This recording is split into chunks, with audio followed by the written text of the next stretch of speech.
जय श्री श्याम सभी को। तो जैसे कि आपको पता है हमारी DEET एंड EMRS 2026 के लिए मैंने टारगेट सीरीज स्टार्ट की हुई है, जिसमें 29 क्वेश्चन हमारे ऑलरेडी हो चुके हैं। एंड इसको मतलब अब 30 क्वेश्चन देखेंगे, ठीक है। तो आज सिर्फ यही करवाऊंगी मैं, क्योंकि ये थ्योरम थोड़ी सी समझने वाली है।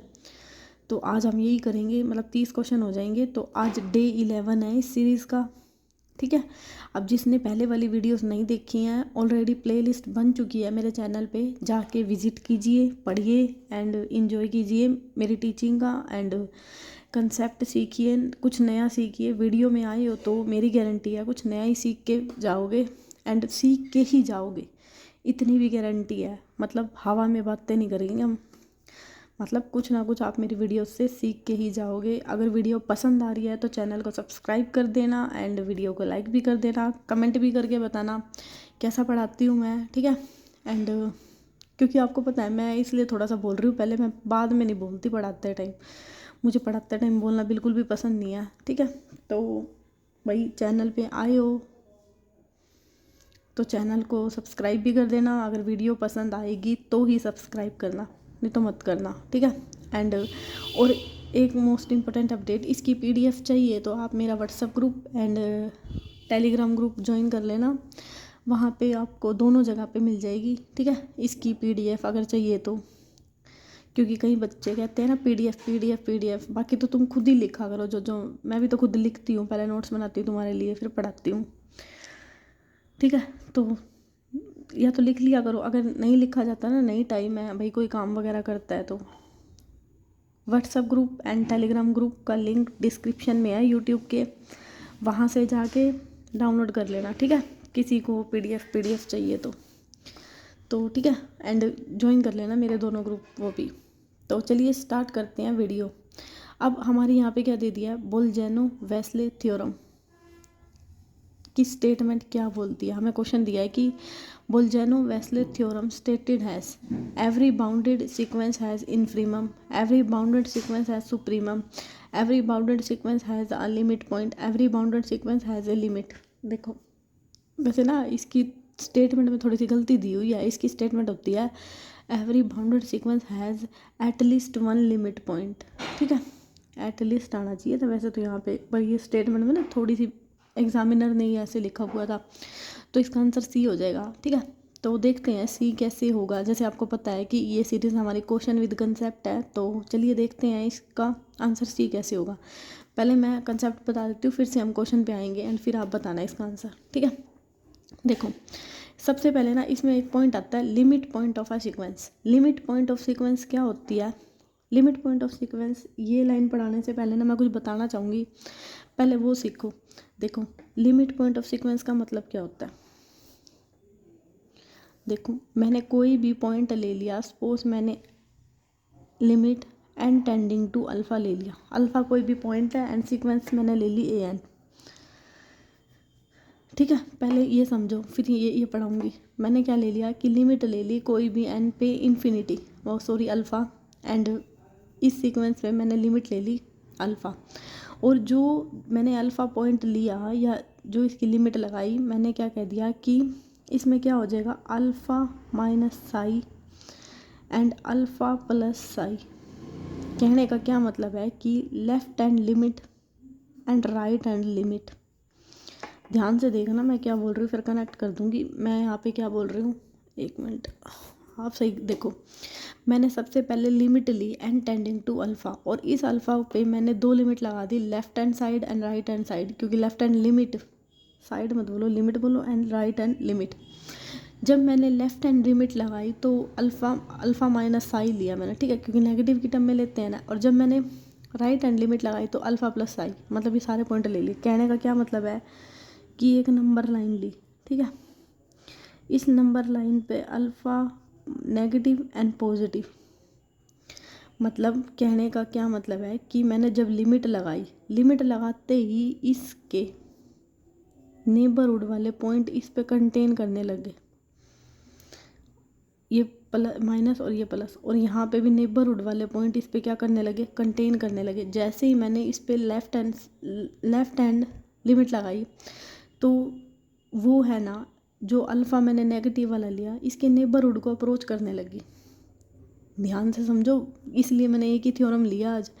एंड जब मैंने राइट हैंड लिमिट लगाई तो जो इसके राइट हैंड लिमिट जो प्लस वाली थी ना, जो मतलब जो आंसर आ रहा है, कहने का क्या मतलब है सिंपल भाषा में, वो ना इसके अप्रोच आ रहा है कुछ ना कुछ। तो हम यहाँ पे क्या कह देंगे कि जब भी ऐसे कोई हमें कंडीशन मिले, कोई भी हम लिमिट पॉइंट लगाएं, उसमें infinite number of neighbour point, उस मतलब जो उसके सारे के सारे नेबरहुड थे ना, उसमें क्या हो जाए, इनफाइनाइटली कंटेन करे।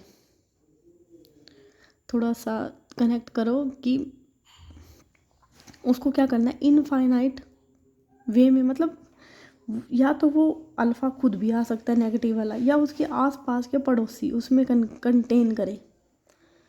वो अल्फ़ा खुद भी आ सकता है या फिर उसके आसपास के पड़ोसी। तो कहने का क्या मतलब है कि अल्फ़ा इसका क्या हो जाएगा, लिमिट पॉइंट हो जाएगा। जैसे अब मैंने यहाँ 2 पॉइंट लिया ना, तो हम यहाँ कह देंगे alpha minus and alpha plus क्या हो जाएगा, उसका लिमिट पॉइंट हो जाएगा। इतनी बात आई समझ में? नहीं आई? अभी नहीं आई, अभी थोड़ी और कनेक्ट करूँगी तो और अच्छे से आ जाएगी। अब इसको पढ़ते हैं पहले, जिसको ये समझ में आ गया ना, तो अब ये पढ़ते हैं एक बारी, फिर हम नीचे चलेंगे। देखो लिमिट पॉइंट ऑफ सीक्वेंस में क्या कह दिया, let a n be a sequence. मैंने ए एन एक सीक्वेंस बोली थी रियल नंबर पे, और अल्फ़ा है ना कोई भी रियल नंबर में से ही है, 1 2 3, मतलब पॉइंट वाला कुछ भी आ सकता है। तो we can say that alpha is a limit point.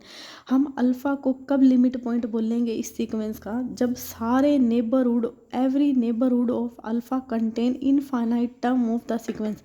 मतलब जो सारे के सारे अल्फ़ा के पड़ोसी हैं उसमें इनफाइनाइट टर्म, मतलब इस सीक्वेंस के अंदर, मतलब अल्फ़ा कोई भी 2 है, ठीक है। तो मैंने इस पे 2 पे लिमिट लगाई, 2 पे लिमिट लगाने पे आंसर आ गया मेरा, सपोज कर लो 2.1 आ गया।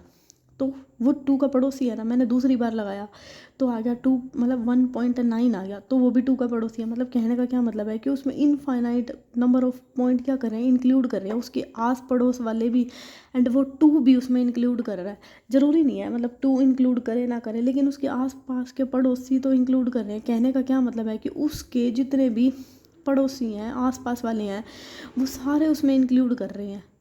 तो जो जिसमें इंक्लूड कर रहे हैं ना, मतलब जो एक नंबर बन रहा है, तो वो जैसे वो 2 बन रहा है, तो अगर मैंने 1.9 लगाया, 1.8, 1.7, मतलब कहने का मतलब है उसके आसपास वाले ना सारे उसमें इंक्लूड कर रहे हैं, तो वो हम कह देंगे कि 2 इसका क्या हो जाएगा, लिमिट पॉइंट हो जाएगा। आई बात समझ में थोड़ी सी? नहीं आई? नहीं आई तो आगे देखो, अभी आ जाएगी, अभी आ जाएगी आपको, मैं कह रही हूँ ना, मेरी गारंटी है, देखते रहो वीडियो। अब जैसे मैंने एक एग्जांपल लिया, मैंने कह दिया -1 की पावर n। जब मैंने n को ओड लगाया तो नेगेटिव आ रहा, और जब मैंने n को इवन लगाया तो ये क्या आ गया, पॉजिटिव। पहले तो ये बताओ ये एग्जांपल है कौन सा, जो मैंने पहले भी कराया था?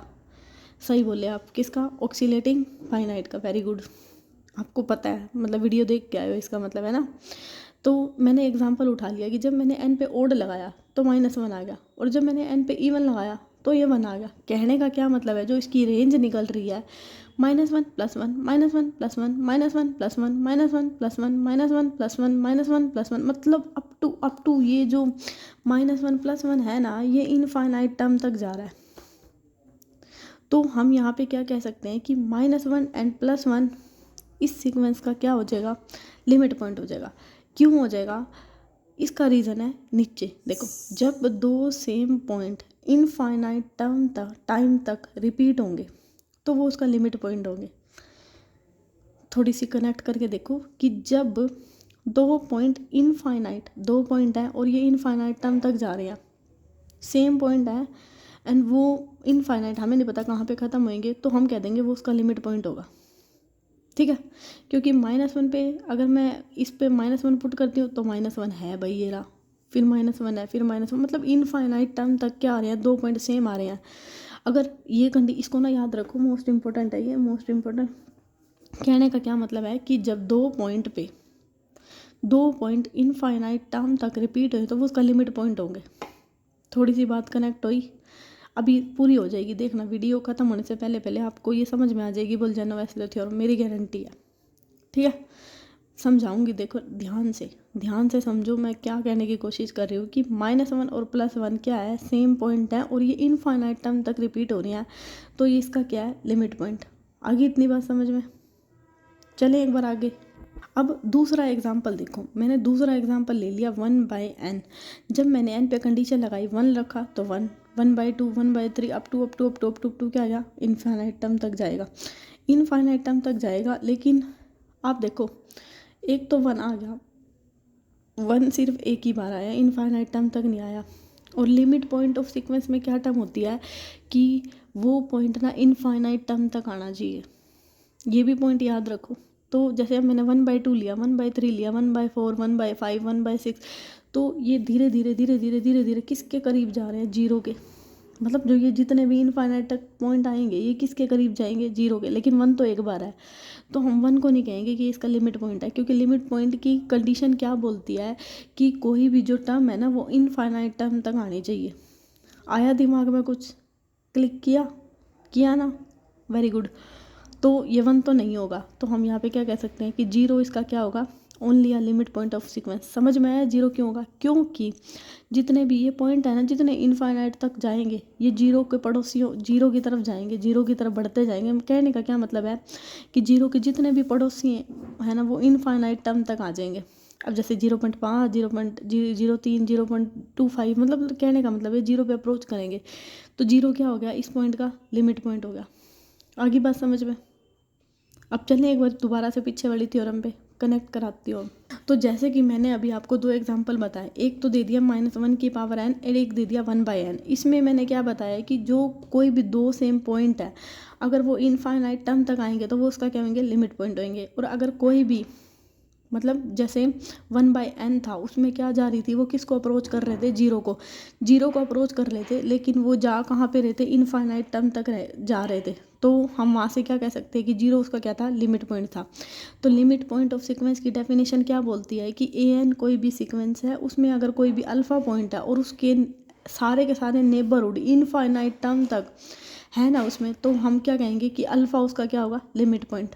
आ गया समझ में, होप सो अच्छे से समझ में आया होगा लिमिट पॉइंट ऑफ सीक्वेंस क्या होता है। बेसिकली अगर मैं इसको सिंपल भाषा में बोलूँ आप लोगों की, इस लैंग्वेज को हटा के, कि किसी भी कि कोई भी पॉइंट है अगर वो इनफाइनाइट टर्म तक जा रहा है, ठीक है, अगर वो मान लो कोई भी जैसे फाइनाइट टर्म है जैसे -1 +1, अगर वो इनफाइनाइट टर्म तक जा रही है तो वो उसका लिमिट पॉइंट होगी, ठीक है। अगर कोई भी सीक्वेंस दे दी वो अप्रोच कर रही है किसी एक पॉइंट को इनफाइनाइट टर्म तक, तो वो उसका लिमिट पॉइंट होगी, ठीक है। कहने का क्या मतलब है, लिमिट पॉइंट कौन सा पॉइंट होगी, जो उसको अप्रोच करेगी उस पॉइंट को। आगे समझ में, समझा पाई मैं लिमिट पॉइंट ऑफ सीक्वेंस। तो सब्सक्राइब कर देना एंड लाइक भी कर देना। अब देखते हैं बोल्जानो-वेस्लो थ्योरम क्या बोलती है। अब बोल्जानो-वेस्लो थ्योरम क्या बोलती है कि every bounded sequence has at least 1 limit point. तो जो बाउंडेड सीक्वेंस होती है ना उसके पास कम से कम एक लिमिट पॉइंट होना चाहिए। अब ये लाइन समझ में आई, यहाँ पे एटलीस्ट क्यों होना चाहिए था, एटलीस्ट का मतलब है एक या एक से ज़्यादा। अब जैसे -1 +1 आ गए थे, वहाँ पे आए थे ना, तो वो 2 लिमिट पॉइंट आ गए थे, बाउंडेड थे लेकिन 2 लिमिट पॉइंट थे ना, तो इसलिए क्या हो गया वो बोल्जानो-वेस्लो थ्योरम। ये एटलीस्ट का मतलब समझ में आ गया ना, यहाँ एटलीस्ट क्यों आया। और सेकंड क्या था, जीरो क्या था, एटलीस्ट यानी कि 1 एक लिमिट पॉइंट था। तो जो भी बाउंडेड सीक्वेंस होती है ना उसके पास कम से कम एक लिमिट पॉइंट हो सकता है। कम से कम एक का मतलब है कि कहने का मतलब एक या एक से ज़्यादा हो सकता है। मैंने आपको पहले बताया था मैथ की जो क्या बोलते हैं इंग्लिश होती है ना वो उल्टी होती है, जो आपकी इंग्लिश होती है एटलीस्ट का मतलब एक या एक से ज़्यादा, ठीक है। अब नेक्स्ट आ गया हमारे, इसमें ना 2 पॉइंट दे रखे हैं। आप देखो, if a sequence has more, अब ये समझ में आ गई ना आपको, बुलजैनो में क्या होना चाहिए, कोई भी सीक्वेंस अगर बाउंडेड है और उसका लिमिट पॉइंट एग्जिस्ट कर रहा है तो वो क्या होगी, बुलजैनो-वेस्लो थ्योरम, ठीक है। ये बोलती है स्टेटमेंट। आगे समझ में याद भी होगी, भूलोगे भी नहीं अब। If a sequence has more than 1 limit point it can not be monotonic. देख ये बात ना आप दिमाग लगाओ, मोनोटोनिक का मतलब तो क्या होता है कि कोई भी सिंगल लिमिट पॉइंट होगा। तो इसने कह दिया जब एक से ज़्यादा लिमिट पॉइंट है तो ये बात तो भाई हमें भी पता है वो होएगा ही नहीं मोनोटोनिक। समझ रहे हो ना, मोनो का मतलब क्या होता है, सिंगल। तो ये बात तो हमें वैसे ही पता है कि वो मोनोटोनिक तो होएगा ही नहीं, नहीं होगा ना। तो ये बात समझ में आ गई। A monotonic sequence can have at most 1 limit point. इस लाइन का मतलब क्या बोल रहा है कि जो मोनोटोनिक सीक्वेंस है ना उसके पास एक एट मोस्ट का मतलब यहाँ होता है कि एक होगा या एक नहीं भी होगा। तो ये बात तो बिल्कुल ठीक है, मोनोटोनिक मतलब सिंगल, कि उसके पास एक ही लिमिट पॉइंट होगा, ये बात हमें पता है। तो ये वैसे लैंग्वेज से भी ठीक हो गया, थोड़ा बताती हूँ मैं आपको। A bounded sequence and monotonic sequence has one, मतलब कोई भी सीक्वेंस अगर बाउंडेड है और मोनोटोनिक है तो उसके पास एक ही लिमिट पॉइंट होगा। ये बात भी बिल्कुल ठीक है। मोनोटोनिक मतलब सिंगल, बाउंडेड मतलब बंधी हुई है वो एक ही पॉइंट से। जैसे यहाँ पे ये मतलब वन एग्जाम्पल नहीं लिया था, वो जीरो की तरफ अप्रोच कर रही थी तो वो बाउंडेड थी ना, तो उसके पास एक ही लिमिट पॉइंट होगा। समझ में आ गया? अब जैसे ये लाइन ना थोड़ा सा अगर देखो, अगर मैं आपको इसको समझा पाऊँ और भी अच्छे से तो कहने का, वैसे तो समझ में आ गई होगी मुझे जहाँ तक लगता है, क्योंकि मैंने लिमिट पॉइंट इतना अच्छे से पढ़ा दिया, तो ये आप कनेक्ट कर पा रहे होंगे। अगर फिर भी नहीं हो रही ना तो मैं थोड़ा सा और बताती हूँ। इफ़ अ सीक्वेंस हैज़, ये तो समझ में आ गई ना पहले। If a sequence has more than one limit point, अगर एक सीक्वेंस के पास एक से ज़्यादा लिमिट पॉइंट है तो मोनोटोनिक नहीं होगी। तो कहने का क्या मतलब है, मोनोटोनिक में ना 2 पॉइंट आते हैं आपके। पता मैंने पेंसिल क्यों लिया आज, क्योंकि फिर मैं इसकी, अभी मैंने ना इसकी पीडीएफ बनाई नहीं है, ठीक है, और पेन से अगर मैं लिखूँ ना तो वो रब नहीं होगा, इसलिए मैंने पेंसिल का यूज़ किया ताकि ये मिटो के ना, मतलब इसको रब करके आपको अच्छे से पीडीएफ भेजूँ। मैंने भूल गई मैं इसकी फ़ोटो लेना, इसलिए मेरे को पेंसिल का यूज़ करना पड़ा। पेंसिल भी यही मिली है छोटी सी, तो मजाक मत बनाना, ठीक है। थोड़ी सी मजाक। देखो मोनोटोनिक क्या होती है, मोनोटोनिक में ना 2 पॉइंट आते हैं हमारे, सॉरी, कि एक तो इंक्रीजिंग आता है और एक आता है डिक्रीजिंग, ठीक है। अब इंक्रीजिंग का क्या मतलब होता है कि इंक्रीजिंग में मैं अगर बढ़ाऊँ इस सीक्वेंस को, ठीक है, मतलब इंक्रीजिंग का मतलब वही है ना, वो सीक्वेंस बढ़ रही है, तो कहने का क्या मतलब है कि उसके ना इनफाइनाइट पॉइंट तो क्या होंगे, कवर होंगे, उसमें होंगे ना इंक्रीजिंग में, कि हमें ना कोई एक फाइनाइट पॉइंट नहीं मिलेगा कि भाई उसका लिमिट पॉइंट मिल जाए, उसमें इनफाइनाइट मिलेंगे। ऐसे ही ना इसमें भी क्या, डिक्रीजिंग में पीछे की तरफ मिलने लग जाएंगे हमें, तो इसलिए वो सीक्वेंस क्या हो जाएगी, मोनोटोनिक। मोनोटोनिक का मतलब है जो कि एक सिंगल होती है, ठीक है। अगर ये बात नहीं भी समझ में आई ना, इसको छोड़ दो, बाकी मैंने अच्छे से ये बता दिया है। ये थोड़ा सा आपका ग्रेजुएशन से लिंक कर दिया, अगर किसी ने ढंग से पढ़ी है ना तो उसको तो कनेक्ट कर जाएंगी चीज़ें। बाकी कोई बात नहीं, जिसको नहीं समझ में आया ना इसको रहने दो। ये समझ में आ गया ना, if a sequence has more than one limit point it can not be, मतलब मोनो का मतलब क्या होता है, सिंगल, तो ये बात बिल्कुल ठीक है, ठीक है। मोनोटोनिक सीक्वेंस के पास क्या होगा, एटमोस्ट एक ही लिमिट पॉइंट होगा। ये वैसे भी ठीक है, लैंग्वेज से भी ठीक जा रही है इंग्लिश की। तो कोई भी सीक्वेंस एक बाउंडेड एंड मोनोटोनिक है तो उसके पास क्या होगा, एक लिमिट पॉइंट होगा। आगे बात समझ में, कनेक्ट कर पा रहे हो चीज़ों को? सो आई होप आपको बोल्जानो-वेस्लो थ्योरम अच्छे से समझ में आ गया।